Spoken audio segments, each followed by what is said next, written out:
Complete education के official YouTube channel पे आप सभी का स्वागत है। और आज हम लोग शुरुआत कर रहे हैं वर्ग 10 से सत्र 2025-26 का, यानी कि जो भी बच्चे 2026 में बिहार बोर्ड मैट्रिक या वार्षिक परीक्षा में सम्मिलित होंगे उनके क्लास का आज हम शुरुआत कर रहे हैं। ठीक है, और विषय रहेगा आपका मैथ में आज हम लोग पढ़ेंगे 1.1 वास्तविक संख्या। ठीक है ना, और इसमें यूक्लिड विभाजन प्रमेय को हम लोग समझेंगे। बहुत ही महत्वपूर्ण होता है। जब भी आपका टेस्ट वगैरह होगा यहाँ से प्रश्न आएंगे, वस्तुनिष्ठ के भी रूप में आते हैं और एक 2 नंबर या फिर 5 नंबर में भी यहाँ से प्रश्न देखने के लिए मिलते हैं। तो आप सभी तैयार है बालक? तो तेज बोलिएगा तब तो लगेगा कि तैयार हो, ऐसा लगता है कि तैयार हो ही नहीं। शुरू किया जाए ना? बस देखिए, हम इतना पहले बाबू शुरू करने का कारण क्या है कि आप लोग को एक जैसे साल 2024 में ही एक माह मिल जाए, 25 आप लोग पूरा पढ़िएगा, 12 एक 13 माह हो गया, और फरवरी और मार्च 2026 में, यानी कि कुल मिलाकर के बाबू 15 माह आप लोग वर्ग 10 में पढ़िएगा। तो जब इतना हम लोग से पढ़िएगा, ठीक ना, तो फिक्स है कि अगर जैसे हम लोग कहते गए, जैसे हम लोग पढ़ा रहे, अगर वैसे आप शुरुआत से लेकर अंत तक पढ़े तो फिक्स है बाबू कि बिहार में आपका कोई ना कोई स्थान आएगा, टॉप 10 में आप आ सकते हैं आसानी से, कोई बड़ी बात नहीं है। ठीक है ना, क्योंकि सिलेबस आसान है, 200 अंक का पूछ रहा है, 100 अंक आपको बनाना है। ठीक है ना, तो कोई बड़ी बात नहीं है यहाँ पे 400, 450, पौने 500 अंक लाना। आप आसानी से स्टेप बाय स्टेप जैसे हम लोग पढ़ाएंगे उस तरीके से आप लोग पढ़िएगा, और सभी विषय का यहाँ पे पढ़ाया तो जाएगा ही, रिवीजन होगा, फिर आपका टेस्ट होगा, जो भी कठिन प्रश्न होंगे उसको अलग से बताया जाएगा, और इस सारी प्रक्रियाओं को करने के बाद आपको इतना बेहतर बनाया जाएगा कि आप एग्जाम हॉल में जो फाइनल वार्षिक परीक्षा होता है उसमें आप आसानी से जो भी प्रश्न का डिमांड होता है आप उसको पूरा कर सकते हैं, और उस प्रश्न पे या उस विषय में जो भी निर्धारित अंक होता है, 100 अंक का अगर है तो आपको 100 अंक भी वहां पे मिल सकता है। लेकिन उसके लिए है कि आपको निरंतर प्रयास करना पड़ेगा। ये नहीं कि आज 10 घंटा पढ़े उसके बाद से कल छोड़ दिए, ठीक है ना, फिर कल से पढ़ेंगे, ऐसा कुछ नहीं है। यही बच्चे क्या होता है, जैसे देखिएगा कि अंत होता क्या है, मैंने बहुत बार देखा है कि बच्चे शुरुआत तो किए, बहुत अच्छा शुरुआत किए, कोई कहीं पे दिक्कत नहीं है, लेकिन 2 माह के बाद धीरे धीरे क्या आता है कि उनका पढ़ाई से ध्यान हटने लगता है, और वहीं वो क्या होता है कि पिछड़ेपन का कारण हो जाता है। वो बच्चे फिर किसी काम के नहीं रह पाते हैं।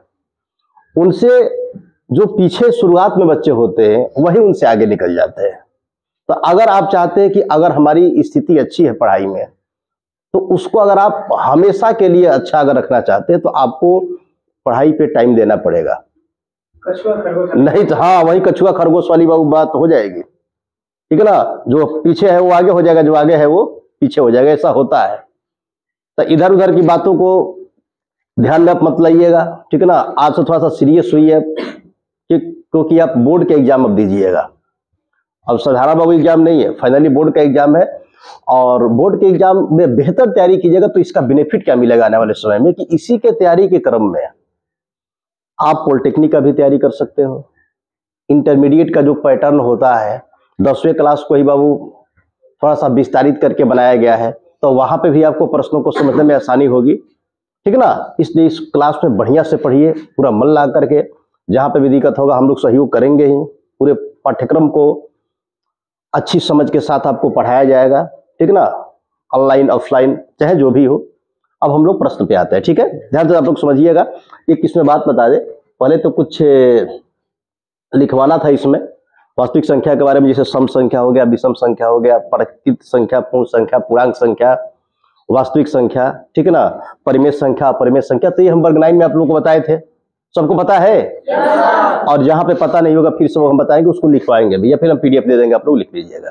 ठीक है, तो शुरुआत करते हैं। यहाँ पे कौन सी हम यहाँ पे देखिए 1.1 है, और प्रश्नावली क्या कर रहा है आपका कि निम्नलिखित संख्याओं का HCF ज्ञात करें। क्या ज्ञात करना है बाबू? HCF। और HCF किसके द्वारा ज्ञात करना है?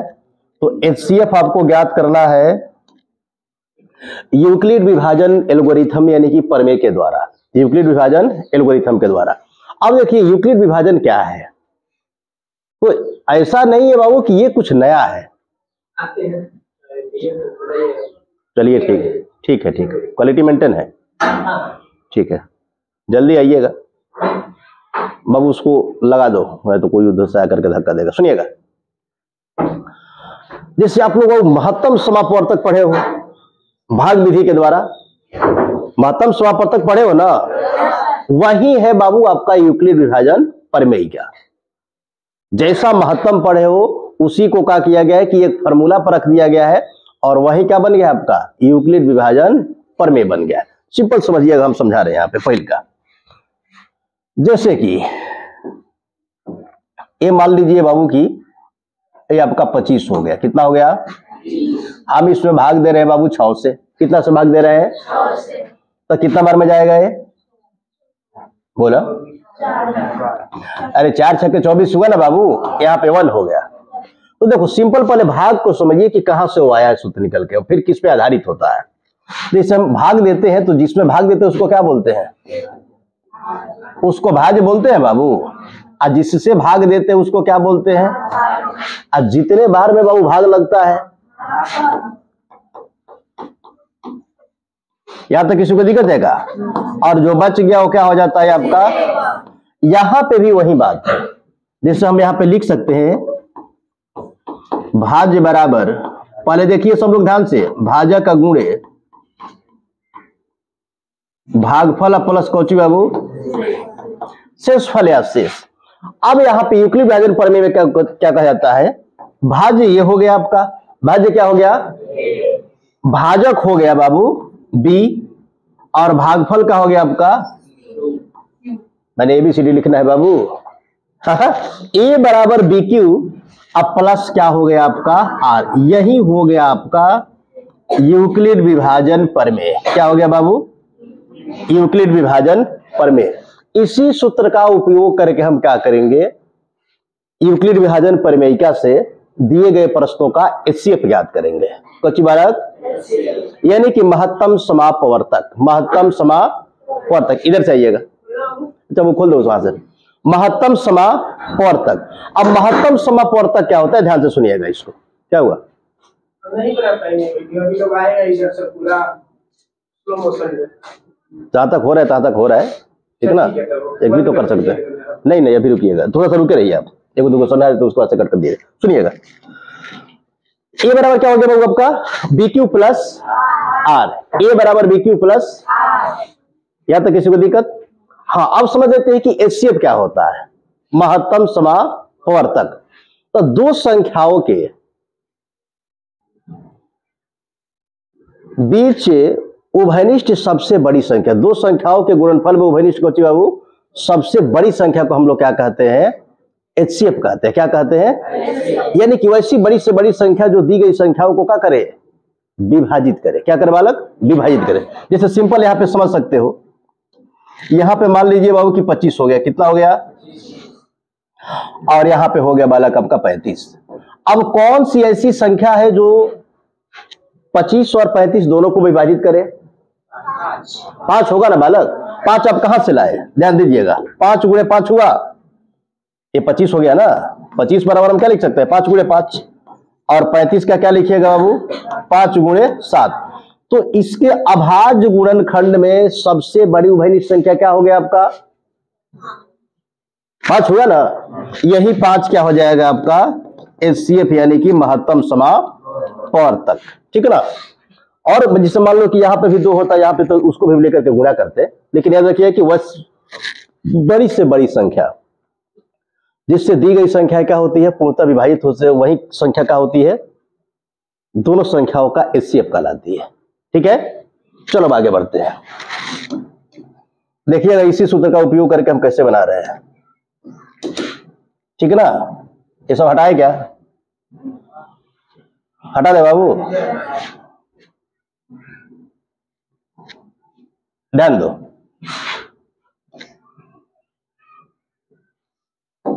सबको दिख रहा है, यहां पे पहले का सवाल को हम हल लिख देते हैं, ठीक है ना। सवाल हमारा क्या है कि 135 और 225 का क्या निकाले, उसको बंद कीजिए ना। 135 और 225 का क्या निकालना है बाबू, महत्तम समापवर्तक यानी कि HCF। महत्तम समापवर्तक यानी क्या निकालना है, तो अब इसमें देखेंगे बाबू कि बड़ा कौन है, बोला। पहले इसको लिख देते हैं कोची बाबू, 225 ग्रेटर देन 100। या तो किसी को दिक्कत, दोनों में बड़ा कौन है? वो 225 है, तो जो बड़ा होगा वही तो हमारा भाज्य का काम करेगा। बोला, यानी कि ये बराबर हो जाएगा आपका 225। अब बी बराबर कितना बाबू? सही है। बोला, अब यहां पे हम लिखेंगे यूक्लिड विभाजन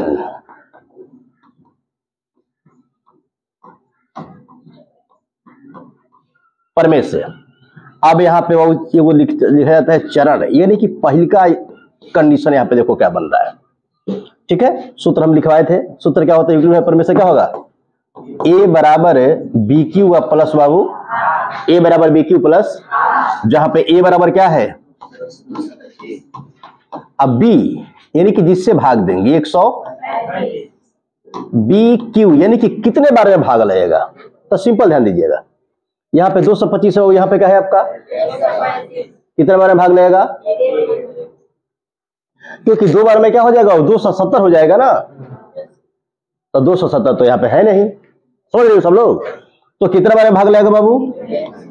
अब प्लस, अब देखेंगे आप, देखो हम आपको यहाँ पे भी बता दे रहे कि देखो कैसे जो एचसीएफ निकाला जाता है, क्या बोलेंगे उसको हम? भाग विधि द्वारा महत्तम समापवर्तक जो निकाला जाता है, उसी से सूत्र बाबू कैसे बना है, या फिर उसी का अप्लाई करके यहाँ पे देखो हम कैसे रख रहे हैं। यहाँ पे ध्यान दीजिएगा, 225 अब भागे कितना बालक? 135। एक बार में 135 हुआ का? घटाइएगा 0, और 12 में से बाबू 3 गया, 9 होगा।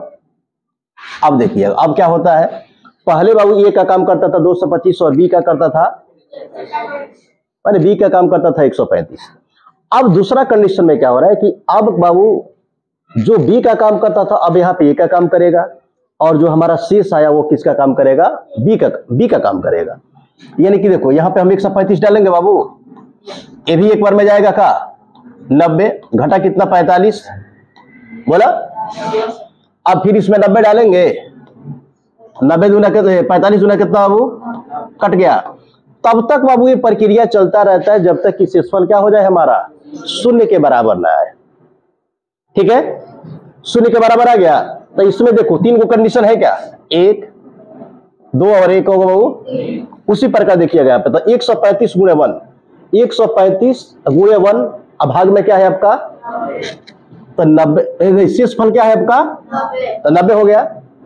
अब यहां पे लिखेंगे r नॉट इक्वल टू 0, यानी कि r का मान 0 के बराबर नहीं है। अब हम चरण क्या लिखेंगे बाबू? सेकंड। अब अभी बताए हम जो बी का काम कर रहा था वो ए का काम करेगा, ठीक है ना? यहां पर लिख देते हैं हम ए बराबर बी क्यू प्लस क्या? ए का मान कितना बाबू? अब 135 बराबर बी यानी कि 90 गुणे 1 प्लस कितना? आर कितना होगा बाबू? दूसरा कंडीशन में यही ना है, ए बराबर बी क्यू प्लस आर। 45 बदले दो, 45 हुआ, बदले दो, कोई दिक्कत नहीं। ठीक है, अब देखिएगा यहां पे वो हमारा शेषफल क्या है? शेषफल 0 के बराबर नहीं है। शेषफल 0 नहीं ना हुआ, तो शेषफल 0 नहीं हुआ तो यहाँ पे हम लिखेंगे आर नॉट इक्वल टू कोची बाबू? 0। आर नॉट इक्वल टू क्या हो गया? 0 हो गया। अब यहाँ पे हम चरण थर्ड लिखेंगे। क्या लिखेंगे?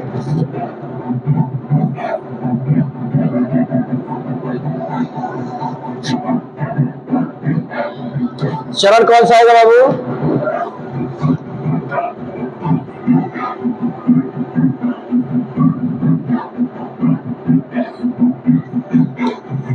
ध्यान दीजिएगा,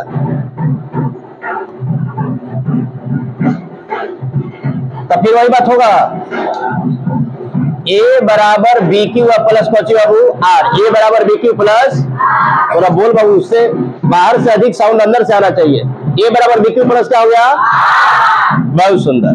अब देखिएगा ए का काम, तीसरा कंडीशन देखो यहाँ पे, ए का काम कितना कर रहा है? तो यहां पे हो जाएगा आपका 90 बराबर बी का काम बाबू गुणे 2 होगा का, अब प्लस कौची बाबू, अब यहाँ पे लिखेंगे आर बराबर 0, आर बराबर कौची बाबू। अब यहाँ पे क्या हो गया, तो हम बताए ही थे कि जब तक हम बाबू प्रक्रिया को बढ़ाएंगे आगे की तरफ, तब तक कि शेष क्या हो जाए हमारा, शून्य के बराबर ना हो जाए। तो शून्य हो गया। अब लिखेंगे अतः 225 एवं 135 का HCF बराबर, अंत में बाबू जितना से भाग देते हैं ना वही हमारा क्या होता है, HCF होता है। तो अंत में हम कितना से भाग दिए हैं, तो यही क्या हो गया बाबू 45 हमारा हो गया यूक्लिड विभाजन प्रमेय से हम इसका HCF ज्ञात कर लिए। बोला यूक्लिड विभाजन प्रमेय से HCF ज्ञात हुआ ना।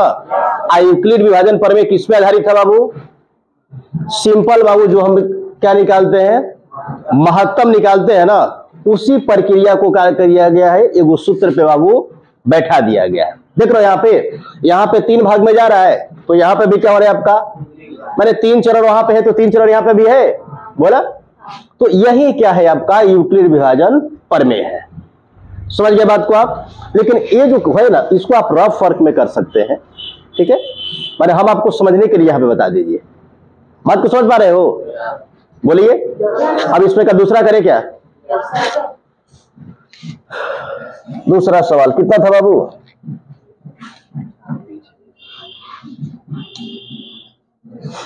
196 38/22 चलो कर लेते हैं।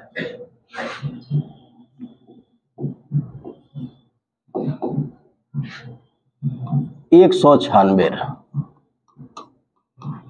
और 38/22 हुआ। बोलिए अब क्या लिखेंगे बाबू हम, 38/22 ग्रेटर देन कितना होगा, 1 मिनट में बनेगा, जान दो। अब इसको ए बराबर क्या लिख सकते हैं बाबू, और बी बराबर क्या हो जाएगा आपका। अब हम लिखेंगे ना, काला वाला क्लियर आ रहा है क्या, की दिक्कत है। यूक्लिड विभाजन प्रमेय से चरण बाबू पहिल का ए बराबर क्या होता है, BQ प्लस आर, ए बराबर BQ प्लस ए बाबू हमको पता है 38/22 बराबर बी का मान कितना है, 196 हो गया।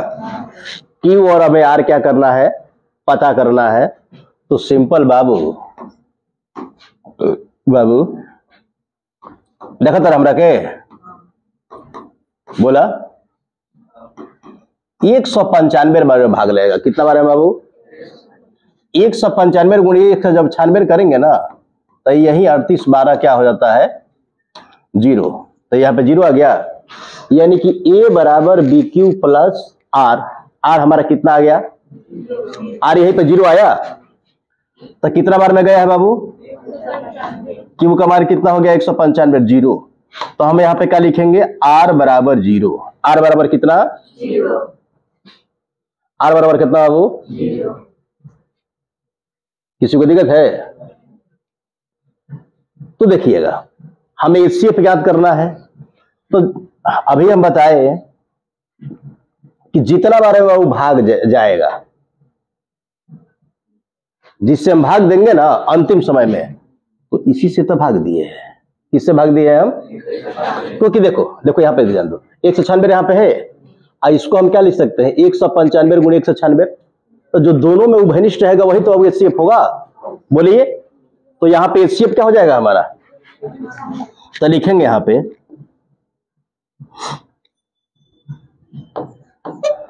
38/22 एवं 196 का HCF बराबर क्या हो जाएगा बाबू? दे रहा है क्या? कोई चेक करो, दे रहे हो इतना आसानी से? दूसरा भी हमारा बन गया क्या? हाँ तो 96 नहीं तो होगा, जितना बार में जाएगा वो थोड़ी होगा, जिससे भाग देंगे अंतिम समय में वो होगा, तभी तो दोनों में जाकर को घनिष्ठ हो पाएगा। दे रहे बाबू? भारी है हो, यूक्लिड विभाजन प्रमेय बड़ी भारी है। चलो इसमें का तीसरा देख लेते हैं। तीसरा क्या कह रहा है बाबू, थोड़ा सा प्रश्न देखते हैं। 867 और 255,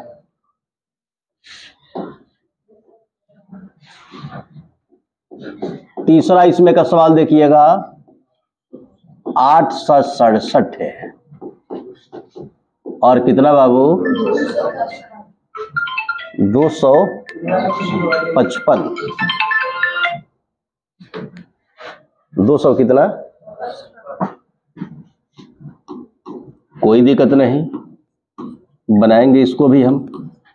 तो क्या लिख सकते हैं बाबू? 867 ग्रेटर देन कितना, जिसमें ए बराबर कितना हो जाएगा? अच्छा चलो बाबू, थोड़ा सा मिस्टेक, उत्तरी 867 अब बी बराबर कितना बाबू? तो क्या लिखिएगा? यूक्लिड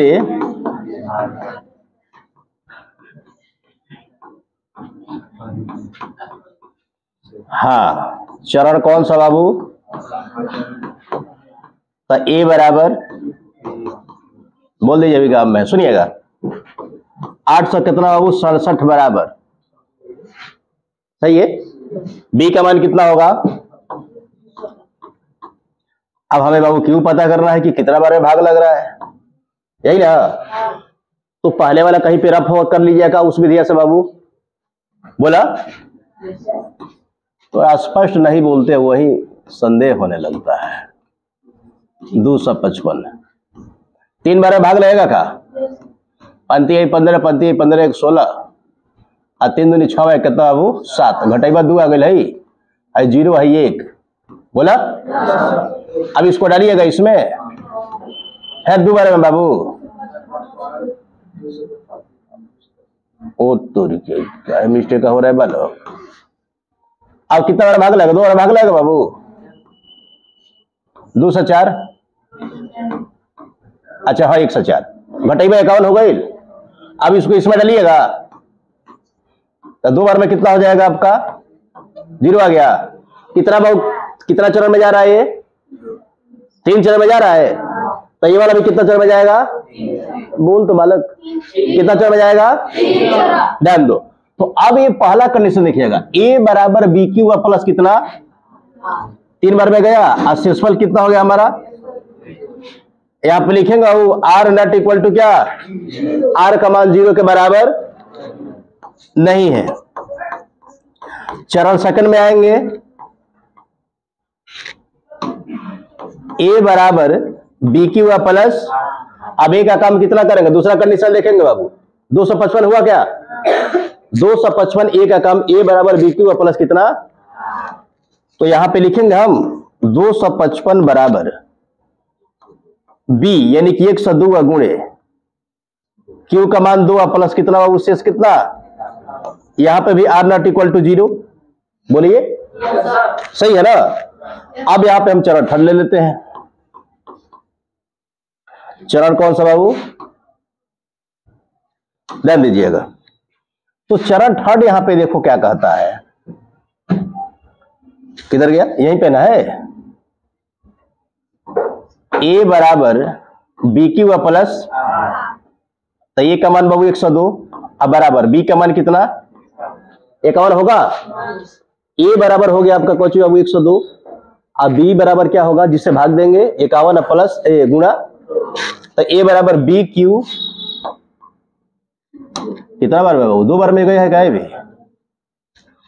अब प्लस आर हमारा 0 हो गया, तो यहां पर क्या लिखेंगे? आर बराबर 0। आर बराबर क्या हो गया बाबू यहां पे?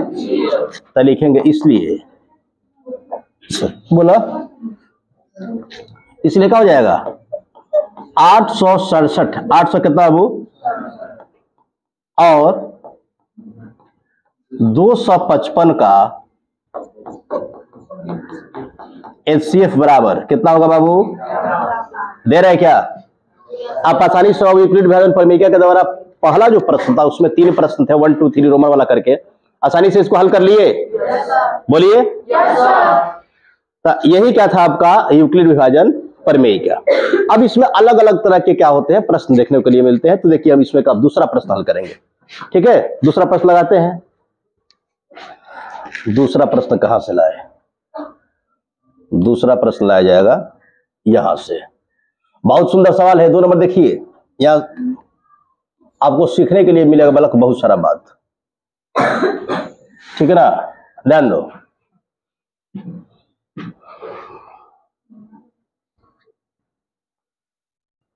सुनिएगा,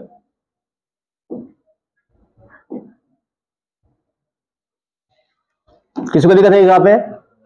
देखो प्रश्न क्या कह रहा है। प्रश्न करे कि दर्शाए कि कोई भी धनात्मक विषम पूर्णांक, कोई भी धनात्मक विषम पूर्णांक 6q + 1, और बात को समझो, 6q + 3 या 6q + 5 के रूप का होता है, जहां q क्या है बाबू? एक पूर्णांक संख्या है। q क्या है बालक?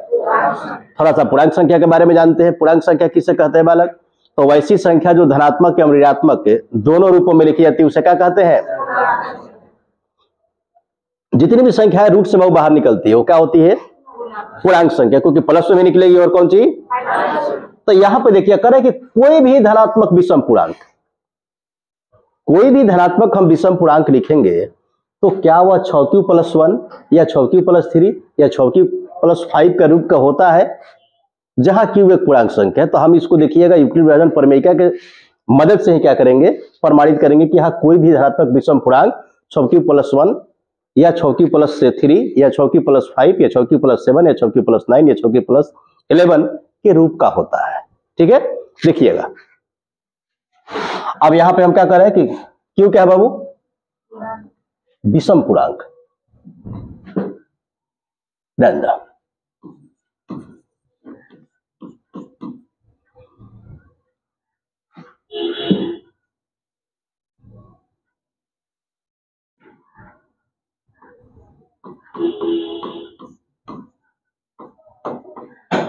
q क्या है बाबू? विषम पूर्णांक है। q क्या है? एक। ठीक है, अब ध्यान दो, यहां पे थोड़ा सा ध्यान दो। 6q + 1, 6q + को बाबू अगर यूक्लिड विभाजन प्रमेय से बाबू देखें हम तो ये क्या हो गया हमारा? ये b होगा बाबू, आई क्यू, तभी तो यार हो रहा था। a बराबर यही तो कंडीशन बनता था, a बराबर bq प्लस, यानी कि b का काम बाबू कौन करेगा? और q का काम बाबू जो भी q का, जहां पे भी q है वहां पे तो q ही है, और ये हमारा जो r है वो बदल रहा है। r क्या है? तो यहां पे हम एक लाइन लिखेंगे, b बराबर क्या हो गया बाबू? b बराबर 6। b बराबर क्या होगा? 6। इसलिए शेष r बराबर 0 1 2 3 4 और 5। ध्यान दीजिएगा यहां पे, यहीं पे सवाल को समझना है। सवाल को क्या समझना है बाबू? कि हम अगर मान लो कि यहीं पे देख लो, ये बाबू 13 है। क्या है? सिंपल देखो, 6 में हम 6 से भाग देते हैं, हमारा शेष कितना आया? अगर हम कहेंगे कि 7 में अगर बाबू हम 6 से भाग देते हैं तो हमारा शेषफल कितना आएगा? 1 आएगा। अगर 8 में हम 6 से भाग दे तो शेष कितना आएगा? 9 में 6 से भाग दे तो, 10 में अगर 6 से भाग दे तो, और 11 में 6 से भाग दे तो, यानी जो b का मान होता है बालक, किसका मान होता है? b का जो मान होता है शेषफल उससे हमेशा एक कम होता है। शेषफल उससे हमेशा क्या होगा? बात को समझ पा रहे हो? जीरो होगा, यानी कि शेषफल बाबू क्या होगा, जब b का मान जीरो है तो शेषफल हमारा होगा आपका, जब b का मान 6 है तो शेषफल क्या होगा, 0 1 2 3 4 5, ये 6 कंडीशन बनता है ना, बोलिए।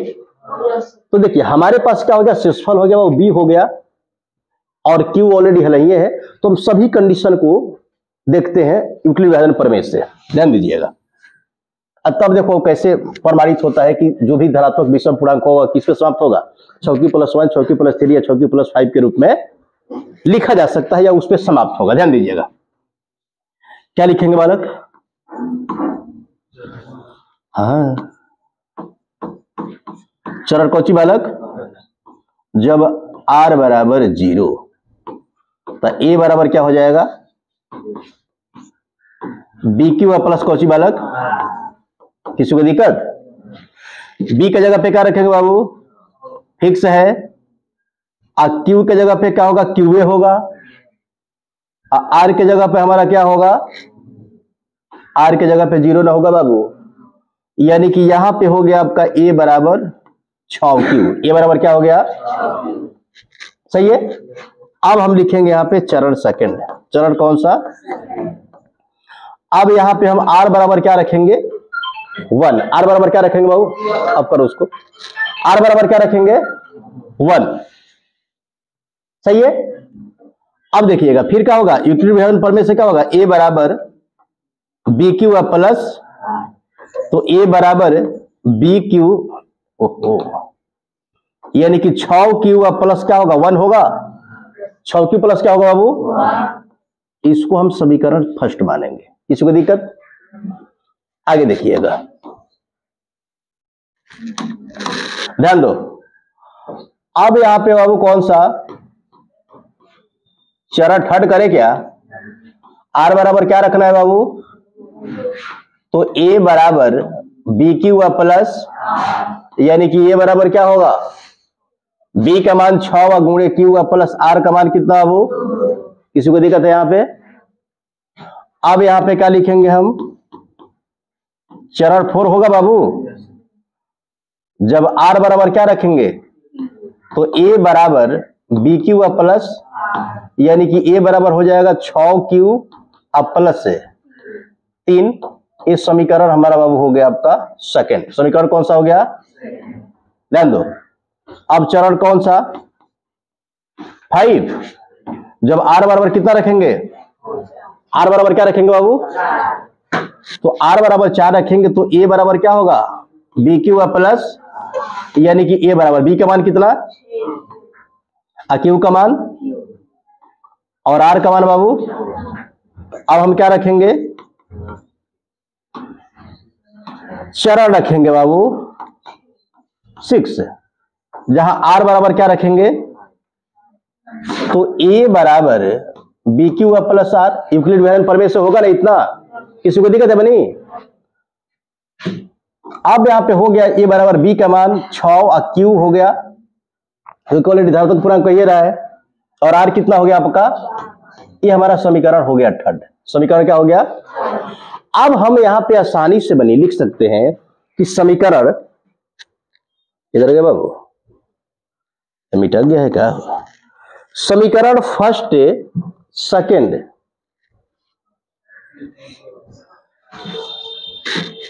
ये कैसे मिटा गया, समीकरण फर्स्ट सेकंड तथा थर्ड से कोई भी धनात्मक विषम पूर्णांक, ध्यान दो यही ना है बाबू, 6q प्लस 1 है हमारा, 6q प्लस 1, दूसरा का है बाबू 6q प्लस 3, 6q प्लस 3 हो गया, और तीसरा का क्या हो गया बालक, तो 6q प्लस 5।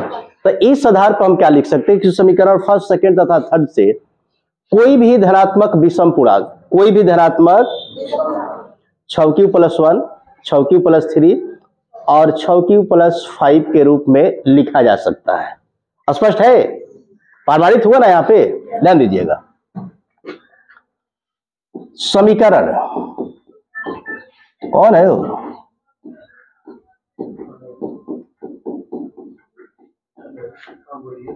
समीकरण फर्स्ट सेकंड तथा थर्ड से क्या लिखेंगे बाबू, कोई भी धनात्मक के विषम पूर्णांक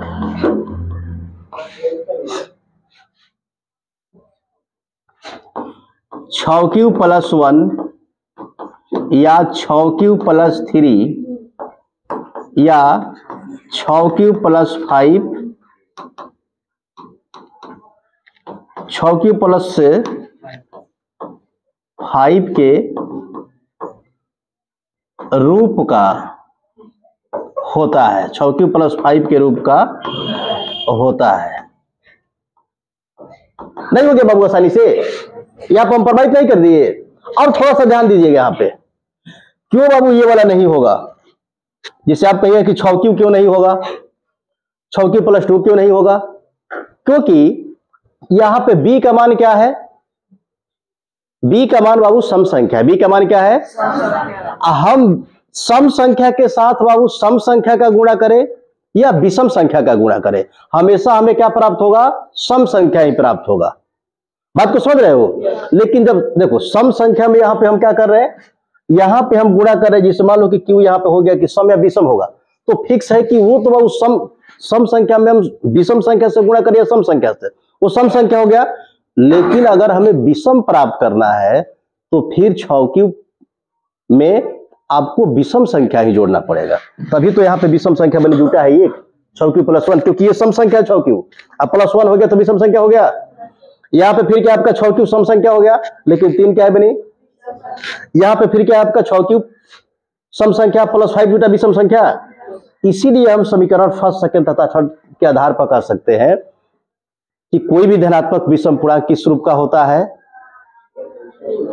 छक्यू प्लस 1 या छक्यू प्लस 3 या छक्यू प्लस 5 के रूप का होता है। नहीं आसानी से कर लीजिएगा। तीसरा प्रश्न में चले। तीसरा प्रश्न बाबू देखिएगा, ज्यादा टाइम नहीं लगेगा इसमें, 2 मिनट लगेगा, 1.5 मिनट, ध्यान दो।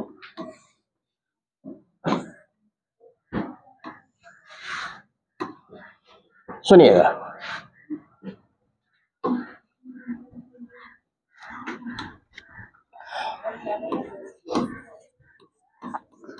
कह रहे कि किसी परेड में 6 से 16 किसी परेड में 6 से 16 सदस्यों वाली एक आर्मी की टुकड़ी को 32 सदस्यों वाले एक आर्मी बैंड के पीछे मार्च करना है। दोनों समूहों को समान संख्या वाले स्तंभों में मार्च करना है, तो उन स्तंभों की अधिकतम संख्या क्या है जिसमें वो मार्च करेगी? दूगो वाला क्या है आपका? सेना का टुकड़ी है, यानी कि सेना का समूह है, जिसमें एक में है आपको 6 से 16 लोग और दूसरे में कितने लोग हैं बाबू? 32 लोग। और फिर क्या कह रहा है यहाँ पे कि दोनों समूहों में समान संख्या वाले स्तंभों में, यानी कि जैसे नहीं आप लोग प्रेयर वगैरह करते हो विद्यालय में, तो पंक्तियों में बच्चों को खड़ा किया जाता है ना, उसी प्रकार क्या हो कि जब गणतंत्र दिवस होता है तो वहां पे परेड वगैरह होता है या फिर कोई बड़ा सेना का अगर आयोजन होता है तो उसमें इस तरीके के दृश्य देखने के लिए मिलते हैं अक्सर। ध्यान दीजिएगा। तो कह रहे कि दोनों में उभयनिष्ठ स्तंभों की संख्या क्या होगी जिसमें वो लोग मार्च करेंगे। यानी कि हमें क्या करना है बाबू कि 6 से 16 या 32 का क्या करना है? यूक्लिड विभाजन प्रमेय से एचसीएफ निकाल देना है। क्या करना है हमें? यूक्लिड विभाजन प्रमेय से क्या निकालना है? एचसीएफ निकालना है। देखिएगा कैसे। तो यहां पे हम लिख सकते हैं 6 से कितना बाबू? ग्रेटर देन कितना? जहां पे ए बराबर क्या हो जाएगा और बी बराबर क्या हो जाएगा बाबू? किसी को दिक्कत है? अब यहां पे क्या लिख सकते हैं हम? और कौची बालक? यूक्लिड विभाजन। कौची बाबू? प्रमेय से। तो ए बराबर बी क्यू प्लस क्या हो गया बाबू? ए का मान कितना है? बी का मान कितना है बालक? गुण क्यू हमें पता करना है, तो पहले भाग देके देखेंगे मैंने साइड में। 6 7 16 में कितना से? अच्छा 32 से बनी। 32 दूनी 64 एक बार में होगा। ये 32 हो गया क्या? तो 64, 3 घटेगा 29, 2 9 6, सुनिएगा, और यहाँ पे 32 है, तो ये बाबू 9 बार में जाएगा हमारे ख्याल से। कितना बार में जाएगा? गुणा कर लो, 9 दूनी 18 हुआ का, 9 3 27, 1 28, नहीं आ गया बालक? यहाँ पे कितना बच गया शेषफल? 8 बच गया, ध्यान दो। यानी कि 32 गुणे कितना हो जाएगा आपका? 19। 32 गुणे कितना बनी? अब प्लस शेषफल क्या है हमारा? तो यहां पे हम लिखेंगे बाबू R not equal to 0। R क्या है? 0 के बराबर। अब क्या आएगा आपका? चलो सेकंड ना होगा बाबू। अब यहां पे फिर कोची ए बराबर बी क्यू है प्लस, अब ए का मान क्या होगा? ए वाला होगा ए का मान, हाँ 32 बराबर बी, यानी कि जिससे भागवा देंगे बाबू अगुणे। अब समझ सकता है 8 को 32 ना हो जाएगी, तब यहाँ पे शेषफल तो 0 हो गया। शेषफल क्या हो गया हमारा? शेषफल हो गया। सुनिए इसका काम खत्म है, रफ वर्क में कीजिएगा, ठीक है ना। अब यहां पे लिखेंगे हम आर बराबर 0। आर बराबर कुछ ही बालक 0, सही है। इसलिए 616 एवं 32 का एचसीए बराबर कितना हो गया बाबू? कितना हो गया यहाँ पे? अब थोड़ा सा देखिएगा, जिस रूप में प्रश्न कह रहा है ना उस रूप में लिख देंगे। तो यहाँ पे क्या करें कि दोनों समूहों का समान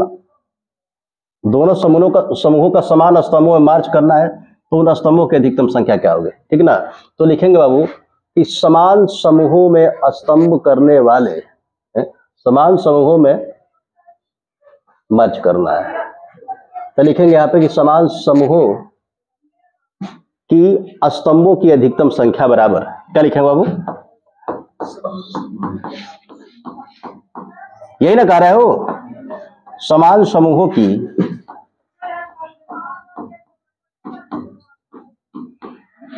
स्तंभों की